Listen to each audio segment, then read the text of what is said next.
प्रिय भावी प्रशासकों, स्वागत है आपका आपके अपने चैनल जिज्ञासा आईएएस पर। अवधारणात्मक बातचीत के अंदर हाजिर हूं मैं आज एक महत्वपूर्ण टॉपिक को लेकर के, और वो है कि लोकतंत्र क्या है, लोकतंत्र किसे कहते हैं।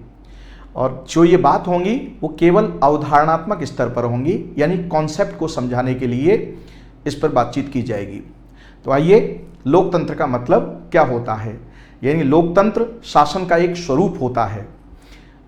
वैसे अरस्तु जो बहुत पहले ही, मतलब 2500 वर्ष पहले ही, उन्होंने बहुत सारे संविधानों का अध्ययन करके शासन प्रणालियों का वर्गीकरण किया था, और ये वर्गीकरण आज तक प्रासंगिक है, उसमें कोई उलटफेर नहीं किया गया है।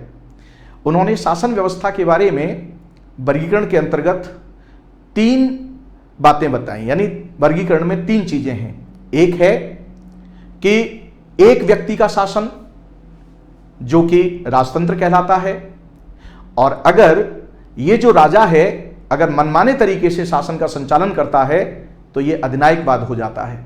एक स्वरूप तो उन्होंने ये बताया। दूसरा स्वरूप ये है कि जैसे समाज के कुछ गणमान्य व्यक्ति मिलकर के, यानी समाज में जिनकी बहुत इज्जत है, समाज में जिनका अपना दबदबा है, यानी इस तरह के लोग जब शासन का संचालन करते हैं तो ये भी एक स्वरूप है, और इसको उन्होंने कुलीन तंत्र की संज्ञा दी। और तीसरा स्वरूप उन्होंने जो बताया वो है आपका लोकतंत्र का, जिसमें समाज के सभी लोग यानी आम जनता मिलकर के ये फैसला लेती है कि उन पर विधान निर्माण कैसे होगा, उस विधानों का क्रियान्वयन कैसे होगा, और एडजुडिकेशन कैसे होगा, यानी उनका न्याय निर्णय कैसे होगा, ये सब जनता के द्वारा किया जाता है। तो ये उस समय भी था, क्योंकि उस समय छोटे छोटे नगर राज्य हुआ करते थे, 5-10 हजार की उनकी जनसंख्या हुआ करती थी तो वहां। लेकिन प्रत्यक्ष लोकतंत्र का यह स्वरूप जब बहुत बड़ी आबादी होती है तो उसमें यह संभव नहीं होता है। तो आइए, आधुनिक संदर्भ में हम अब इसी पर चर्चा करने जा रहे हैं कि लोकतंत्र आखिर कहते किसको हैं। और लोकतंत्र को कहने की अगर बात आएगी तो सबसे पहले इसमें आज के इस दौर में हमारे सामने और आपके सामने भी अधिकांश पॉलिटिकल साइंस के जो स्टूडेंट हैं या पब्लिक एडमिनिस्ट्रेशन के स्टूडेंट हैं या पॉलिटी में जब आप पढ़ते हैं सिविल सर्विसेज की तैयारी के लिए, स्टेट पीसीएस की तैयारी के मामले में, तो सभी स्टूडेंट अब्राहम लिंकन की उस परिभाषा को ही प्रदर्शित करते हैं। वही बात बोलते हैं कि जनता द्वारा जनता के लिए जनता का शासन यही लोकतंत्र है। लेकिन इसके कॉन्सेप्ट को समझना बहुत जरूरी है कि जनता का शासन का मतलब क्या है, जनता के लिए शासन का मतलब क्या है, और जनता द्वारा शासन का क्या मतलब है। तो आइए, लोकतंत्र 2 शब्दों से मिलकर के बना है, लोक और तंत्र। लोक का मतलब है जनता और तंत्र का मतलब है शासन, यानी जनता का शासन। अब अगर इसको हम एक लाइन में परिभाषित करें तो कैसे करेंगे? लोकतंत्र सरकार के ऐसे स्वरूप को प्रदर्शित करता है जिसमें शासक का निर्वाचन जनता द्वारा किया जाता है, यानी जनता तय करती है कि शासक कौन होगा। सरकार के ऐसे स्वरूप को हम लोकतंत्र कहेंगे। तो ये तो बहुत साधारण सी बात हो गई, लेकिन इसमें बहुत सारी बातें छुपी हुई हैं। अगर इसका क्रिटिकल एनालिसिस जब हम करते हैं तो इसमें सबसे बड़ी बात तो ये आती है कि सरकार का स्वरूप, एक बात तो ये हो गई। दूसरी बात आती है कि आपका शासक, और तीसरी बात इसमें आ रही है कि आपका इलेक्शन, और चौथी बात आ रही है इसमें जनता द्वारा, यानी सरकार का स्वरूप कैसा होगा। अब इसमें सरकार के स्वरूप, जैसे आधुनिक संदर्भ में आप देखेंगे तो सरकार के 2 स्वरूप हमें दिखाई देते हैं। एक अध्यक्षात्मक सरकार हो गई, और दूसरी कौन है, आपकी संसदीय सरकार हो गई। अगर प्रतिनिधित्व लोकतंत्र की बात करें तो हम, अगर प्रत्यक्ष लोकतंत्र की बात करें तो उसके भी फिर अलग अलग अभिकरण हमें दिखाई देते हैं, तो उस पर भी फिर हमारी अलग से चर्चा होगी। तो आप देख रहे हैं कि सरकार के स्वरूप में भी बहुत सारी बातें हैं। फिर शासक की बात आप करेंगे तो भाई, शासक जो चुनाव लड़ करके, चुनाव जीत करके आएगा, तो उस शासक में कौन, जैसे अभी आप देखेंगे कि आप चीन में आप चले जाइए तो अगर वहां की आप, वो भी अपने आप को लोकतंत्र कहते हैं, तो अगर इस तरह की बातें हैं तो वहां पर तो शासक आप देख रहे हैं कितने लंबे समय के लिए डिसाइड हो जाता है, राइट। इसी तरह से जनता द्वारा अब जनता में कौन शामिल होगा? प्रश्न ये उठता है कि जनता में अगर कुछ लोगों को आप शामिल कर लेंगे तो वो भी जनता ही है। जैसे अभी और कहीं मत जाइए, आप अपने भारत में ही देख लीजिए, 1909 के अधिनियम में जो मिंटो मॉर्ले रिफॉर्म था उसमें भी तो चुनाव की पद्धति दी गई थी। 1919 के अधिनियम में भी चुनाव की पद्धति दी गई थी और 1935 के अधिनियम में भी चुनाव की पद्धति दी गई थी। लेकिन चुनाव में जो जनता का कॉन्सेप्ट उसमें दिया था, उस जनता का क्या मतलब था कि उसमें टैक्स कितना दे रहे हैं आप, आपकी एजुकेशन का लेवल क्या है, आपके वेल्थ का लेवल क्या है, इस आधार पर डिसाइड होता था, राइट नाउ, जनता द्वारा मतदान करने का। तो अब यहां भी ये भी एक इंपॉर्टेंट पहलू हो जाता है कि जनता में आपने किसको शामिल किया हुआ है, यानी एज अ होल है या उसमें से आपने कुछ कन्फाइंड कर दिया है, राइट नाउ। जैसे कि हमने तो इसको एज अ होल ले लिया, अगर भारतीय संविधान की आप बात करेंगे तो जनता में सबको शामिल कर लिया है। सबको शामिल करने का मतलब है हमने वयस्क मताधिकार का कॉन्सेप्ट दे दिया कि भाई भारत का नागरिक है और अगर वो वयस्क है तो वो मतदान करने का अधिकारी है। तो ये ऐसा, अब जैसे अगर आप ब्रिटेन में आप चले जाइए तो महिलाओं को, जबकि पार्लियामेंट्री फॉर्म ऑफ डेमोक्रेसी, अगर इसी में आप आएंगे तो पार्लियामेंट फॉर्म ऑफ डेमोक्रेसी कब आपके 17वीं शताब्दी में स्टैब्लिश हो गई थी, लेकिन महिलाओं को तो वोट देने का अधिकार नहीं था ना, तो जनता द्वारा। अब इलेक्शन कैसे होगा? अब इलेक्शन के भी बहुत सारे तौर तरीके होते हैं कि राष्ट्राध्यक्ष का चुनाव कैसे होगा, या राष्ट्राध्यक्ष वंशानुगत होगा। जैसे अभी आप अमेरिका में देख लीजिए, ब्रिटेन में देख लीजिए कि जो राष्ट्राध्यक्ष है वो वंशानुगत होता है, अमेरिका में जो राष्ट्राध्यक्ष है वो निर्वाचित होता है, भारत में जो राष्ट्राध्यक्ष है वो निर्वाचित होता है, लेकिन निर्वाचन के तौर तरीके भी अलग हैं, राइट ना। तो इलेक्शन कैसे होगा, यानी ये बहुत सारी बातें इसके अंदर क्या होती हैं, डिसाइड होती हैं। लेकिन अवधारणात्मक तौर पर अगर आप बात करेंगे एक लाइन में, तो लोकतंत्र का मतलब होता है कि सरकार का ऐसा स्वरूप जिसमें शासक जनता द्वारा चुना जाता है, लोकतंत्र कहलाता है, राइट। अब आइए इसको थोड़ा सा और कॉन्सेप्ट की क्लैरिटी को लेकर के जरा इस पर बात करते हैं। तो कॉन्सेप्ट की और क्लैरिटी में जब हम आगे बढ़ेंगे तो यहां पर अब्राहम लिंकन की उस परिभाषा को साथ लेना पड़ेगा जिसकी व्यापक स्वीकार्यता है। तो अब्राहम लिंकन ने क्या कहा था लोकतंत्र के बारे में कि लोकतंत्र शासन का एक ऐसा स्वरूप होता है जो जनता का शासन होता है, जो जनता के द्वारा शासन होता है, जो जनता के लिए शासन होता है, यानी of the people, by the people, for the people. अब केवल इतना ही अगर आप जानते हैं तो यह बात अधूरी रहती है, क्योंकि अगर लोकतंत्र की कॉन्सेप्ट को समझना है कि व्हाट इज द डेमोक्रेसी, तो इसमें इन तीनों ही कंटेंट की विषय वस्तु को आपको समझना होगा। आइए इसको एक एक करके समझते हैं कि जनता का शासन, इसका मतलब क्या है। Of the people, of the people का मतलब है कि ये प्रातिनिधिक, यानी लोकतंत्र के प्रातिनिधिक स्वरूप की बात कर रहा है।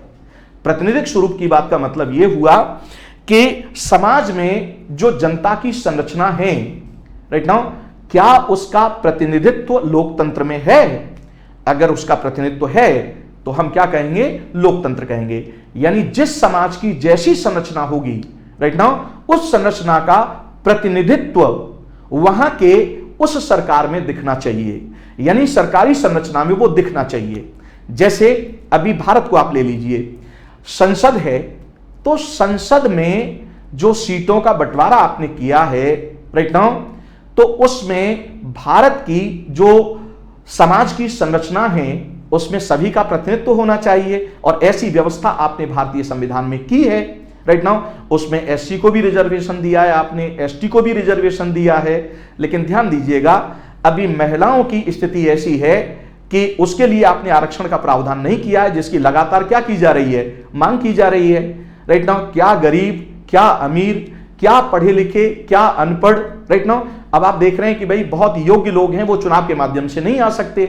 तो आपने क्या किया है भारतीय संविधान में, राइट नाउ, कि भाई राज्यसभा में राष्ट्रपति 12 लोगों को क्या कर सकते हैं, मनोनीत कर सकते हैं, राइट नाउ। तो मनोनयन की बात आ गई यहां पर, किसकी, मनोनयन की। तो जब मनोनयन, तो विशेष योग्यता प्राप्त, यानी उस क्षेत्र में विशेष योग्यता हो या विशेष अनुभव प्राप्त किया हुआ हो, व्यवहारिक अनुभव प्राप्त किया हुआ हो, तो उनको आप प्रतिनिधित्व दे सकते हैं।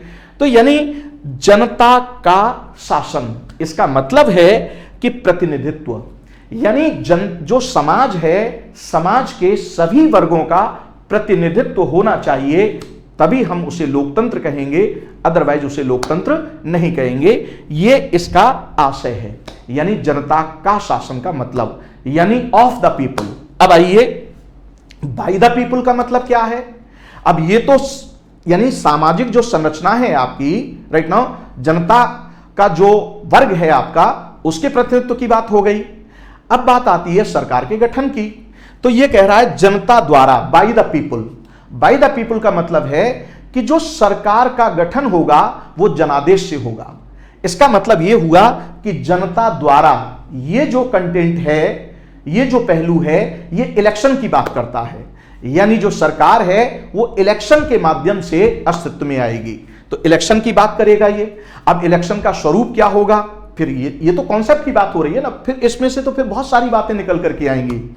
तो ये हो गया जनता द्वारा, यानी बाय द पीपल। इसका मतलब क्या हुआ कि जो सरकार है वो जनादेश के माध्यम से बनेगी, यानी चुनाव की बात कर रहा है ये। किसकी? चुनाव की। अब आइए इसके तीसरे कंटेंट पर कि जनता के लिए, फॉर द पीपल, यानी कि अब आपने यानी समाज के सभी वर्गों का प्रतिनिधित्व हुआ। अब प्रतिनिधित्व की बात होने के बाद में अब बात आ रही है किसकी? कि सरकार के गठन की। तो जनादेश के माध्यम से सरकार का गठन हो गया। अच्छा, जब सरकार का गठन हो गया तो सरकार बनने के बाद अब इसके काम काज करने के तौर तरीके क्या होंगे, ये किस तरह से काम करेगी? तो इसका ये वाला पहलू ये सुनिश्चित करता है कि जनता के लिए, for the people. For the people का मतलब हुआ सिंपली, एक लाइन में अगर बात करें तो सुशासन के लिए। यानी ये जो जनादेश के माध्यम से सरकार बनेगी, इस सरकार का काम करने का तरीका जो होगा, इसका काम जो करेगी वो किसके लिए करेगी? सुशासन के लिए। यानी समाज को क्या देना है? सुशासन देना है। सुशासन का मतलब गुड गवर्नेंस। गुड गवर्नेंस का मतलब क्या है आपका? गुड गवर्नेंस का मतलब है कि आपके विधि के शासन के अनुसार आप काम करेंगे। आपके काम करने का जो तरीका होगा वो पूरी तरह से पारदर्शी होगा। आपके काम करने का जो तरीका होगा वो अनुक्रियाशील होगा, यानी सामाजिक समस्याओं के प्रति आप क्या होंगे? अनुक्रियाशील होंगे। आपके जो डिसीजन होंगे वो समता और समावेशिता पर आधारित होंगे। राइट नाउ, किस पर? समता और समावेशिता पर आधारित होंगे। राइट, तो ये सारी बातें इसके अंदर होंगी, यानी गुड गवर्नेंस की जो 8 कंटेंट हैं, जिस पर अलग से हमारी चर्चा होगी गुड गवर्नेंस को लेकर के, उस पर भी वीडियो लेकर के आएंगे। तो उसके लिए यानी सुशासन देना। अब इसको नटसेल में समझिए कि लोकतंत्र जनता का, जनता द्वारा जनता के लिए शासन लोकतंत्र कहलाता है। जनता का मतलब यह हुआ कि आपकी जो गवर्नमेंट संरचना है आपकी, यानी शासन व्यवस्था की जो संरचना है, उसमें समाज की जो संरचना है उसके अकॉर्डिंग उन सबको उसमें क्या होना चाहिए? प्रतिनिधित्व की बात होनी चाहिए। जब ये सब डिसाइड हो जाए तो अब उसके अकॉर्डिंग अब जनादेश के माध्यम से सरकार का गठन हो, यानी चुनाव की पद्धति आपकी इस तरह की होनी चाहिए। फिर आपकी जो सरकार, निर्वाचित सरकार जो होगी, उसके काम करने का जो उद्देश्य है वो क्या होगा? आपके यानी गुड गवर्नेंस देना, यानी सुशासन देना। यह हुआ लोकतंत्र का मतलब। अब आइए, केवल इससे ही बात नहीं बनती है। अगर लोकतंत्र को आप अवधारणा को संपूर्णता में अगर आप समझना चाहते हैं तो अब इसकी ग्रेविटी पर भी आपको ध्यान रखना होगा कि लोकतंत्र का जो स्तर है वो क्या है। तो अगर हम स्तर की बात करें तो लोकतंत्र को हम 3 स्तर पर बांट सकते हैं। 3 स्तर क्या है? लोकतंत्र का प्राथमिक स्तर है प्रक्रियात्मक लोकतंत्र। यह सब वहीं से निकल करके आ रहा है।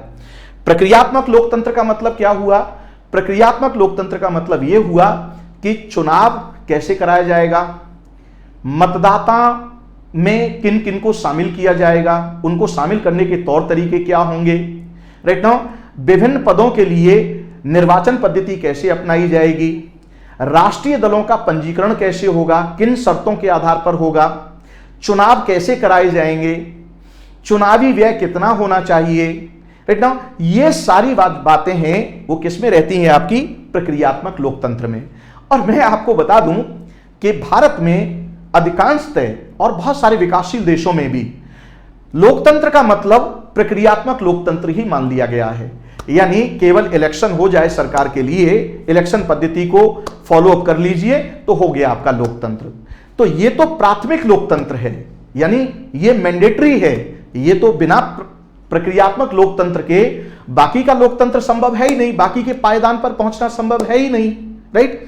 तो पहला स्तर है, यानी पहली प्राथमिक स्तर है लोकतंत्र का, उसको हम क्या कहेंगे?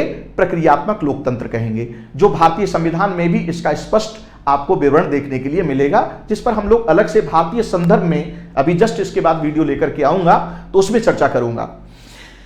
प्रक्रियात्मक लोकतंत्र, प्रक्रियात्मक लोकतंत्र के बाद इससे ऊंचे स्तर का, यानी इसके अगले उच्च स्तर का जो लोकतंत्र है, अधिक मैच्योर स्तर का लोकतंत्र है, वो कहलाता है विमर्श मूलक लोकतंत्र।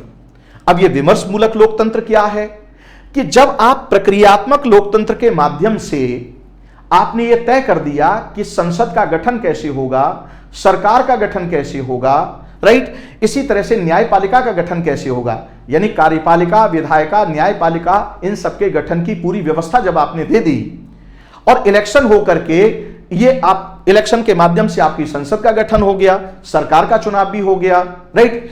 सरकार जब गठित हुई तो उसने क्या न्यायपालिका के सदस्यों का चुनाव कर दिया, न्यायाधीशों का नियुक्ति कर दिया, ठीक है। अब ये सब हो गया, अब जब ये कार्यकरण करेंगे तो भाई हमने यहां प्रक्रियात्मक लोकतंत्र में इनको यहां भेज दिया, तो यहां भेजने के बाद ये जो डिसीजन करेंगे, यानी पार्लियामेंट के अंदर लॉ बनेगा या कोई पॉलिसी बनेगी, कार्यपालिका किसी पॉलिसी को लेकर के आएगी अनुमोदन कराने के लिए, न्यायपालिका न्यायिक निर्णयन करेगी संविधान और संविधान सम्मत विधियों के तहत। तो विमर्श मूलक लोकतंत्र क्या कहता है? विमर्श मूलक लोकतंत्र कहता है कि जनता इनको प्रभावित करे, यानी जब संसद कानून बनाने के लिए बैठे तो ऐसा नहीं है कि केवल जो सांसद हैं उन्हीं के डिसीजन से क्या बन जाए, कानून बन जाए, नहीं, ऐसी व्यवस्था होनी चाहिए कि जनता संसद के इस निर्णय को प्रभावित करे, राइट। जैसे एक उदाहरण ले लीजिए आप कि लोकपाल विधेयक आपका पारित हुआ, तो उससे पहले एक आंदोलन हुआ था, राइट नाउ, अन्ना हजारे जी के नेतृत्व में जन लोकपाल विधेयक को लेकर के, राइट। तो आप देख रहे हैं कि अगर इस तरह की व्यवस्था समुचित हो तो वो क्या हो जाएगा, विमर्श मूलक लोकतंत्र हो जाएगा। किसके स्तर पर? यानी संसद को प्रभावित करने के स्तर पर। अगर आम जनता संगठित तरीके से, राइट ना, व्यक्तिगत अधिकार तो आपके पास है ही, लेकिन सामूहिक रूप से संगठित होकर के, एक सिविल सोसाइटी के रूप में संगठित होकर के जब आप संसद को प्रभावित करें, जब आप सरकार को प्रभावित करें, कार्यकाल यानी कार्यपालिका के कार्यकरण को प्रभावित करें, जब आप न्यायिक निर्णयों को प्रभावित करें। न्यायिक निर्णयों को प्रभावित करने का तौर तरीका क्या होता है? जैसे कि आप न्यायपालिका के लिए बहुत सारी समस्याएं होती हैं, तो मुख्य न्यायाधीश के लिए उनके ईमेल पर क्या भेजना, मेल भेजना, उनको लेटर लिख करके भेजना किसी समस्या को लेकर के, राइट नाउ। अभी आप देख रहे हैं कि आपके यहां पर अभी PIL का कॉन्सेप्ट आ गया है, तो वो भी इसी से रिलेटेड है, right now, public interest litigation का। तो इस तरह से जब आप न्यायिक निर्णयों को प्रभावित करते हैं तो इसको कहेंगे हम विमर्श मूलक लोकतंत्र। तो ये एक लोकतंत्र में क्या है, ये आपकी मैच्योरिटी आई, ये अधिक मैच्योर हो गया, ये अधिक उन्नत स्तर हुआ लोकतंत्र का। तो ये तो प्राथमिक स्तर हुआ लोकतंत्र का, और ये अपेक्षाकृत उन्नत स्तर हुआ लोकतंत्र का विमर्श मूलक लोकतंत्र। अब आइए, इससे भी बड़ा स्तर है जो सर्वोच्च स्तर कहलाता है लोकतंत्र का, और वो है भागीदारी मूलक लोकतंत्र। ये भागीदारी मूलक लोकतंत्र क्या होता है? अब जरा इसको समझ लीजिए कि आपने इस स्तर पर तो ये डिसाइड कर दिया कि भाई सरकार का गठन कैसे होना है, न्यायपालिका का गठन कैसे होना है, कार्यपालिका का गठन कैसे होना है, इलेक्शन कैसे होने, ये सारी प्रक्रियात्मक तौर पर आपने डेमोक्रेसी स्थापित कर दी, ठीक है। अब इसके अकॉर्डिंग जब इन सबका गठन हो गया तो अब आपने इनके कार्यकरण को प्रभावित किया, कार्यकरण यानी इनके डिसीजन लेने को आपने प्रभावित किया आम जनता ने। जब आम जनता इनके डिसीजन को यहां प्रभावित करती है इस स्तर पर, तो इसको क्या कहेंगे हम? विमर्श मूलक लोकतंत्र।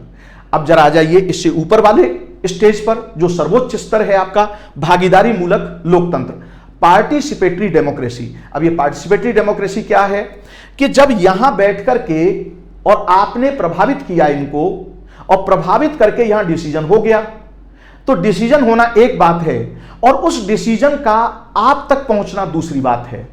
यानी यहां डिसीजन तो हो गए, लेकिन उसको इंप्लीमेंट कौन कर रही है? इंप्लीमेंट कर रही है आपकी ब्यूरोक्रेसी। इंप्लीमेंट कौन कर रहे हैं? आपके सिविल सर्वेंट। सिविल सेवा उसके लिए उत्तरदायी है, अनुषंगी संगठन उसके लिए उत्तरदायी हैं। अब जब ये संगठन उत्तरदायी हैं तो आप देखेंगे कि ये संगठन जब इसको क्रियान्वित करते हैं तो क्या ये उसी रूप में क्रियान्वित होता है? आप देखेंगे कि इसमें भिन्नता देखने के लिए मिलती है। पॉलिसी आपकी एक ही है, जैसे मनरेगा है, तो आप देखेंगे कि किसी स्टेट में या किसी डिस्ट्रिक्ट में तो उसकी बड़ी प्रभावशीलता है और कहीं पर उसकी प्रभावशीलता नहीं है। तो ऐसा क्यों है? यानी कहीं पर तो पदाधिकारी बिल्कुल उद्देश्य के अनुसार उसका इंप्लीमेंट कर रहे हैं, तो कहीं पर वो अधिनायकवादी प्रवृत्ति के तहत उसका इंप्लीमेंट कर रहे हैं, जैसे कि राजा महाराजे की तरह उनका व्यवहार होता है, राइट नाउ इस तरह की बातें होती हैं।